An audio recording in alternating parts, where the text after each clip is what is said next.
Here are 3 easy ways to change your default programs in Windows 10. Method 1. On the Start menu, select Settings. Then choose Apps and select Default Apps. Method 2. Click on the Start menu. Click on Settings. Select System. Type in the search bar Default App and select Default App. Method 3.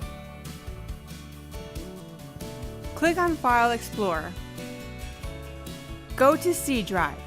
If you do not see program data, click View and select Hidden Items and it should appear.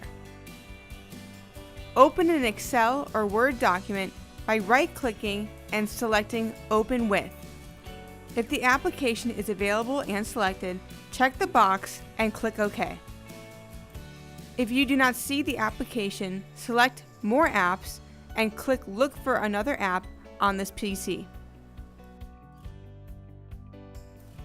Select this PC, select C drive, select Program Data, select Microsoft, and select Windows. Your applications will be located on this screen, such as Excel and Microsoft Word. Thanks for watching. See you next time. Brought to you by Netsolus.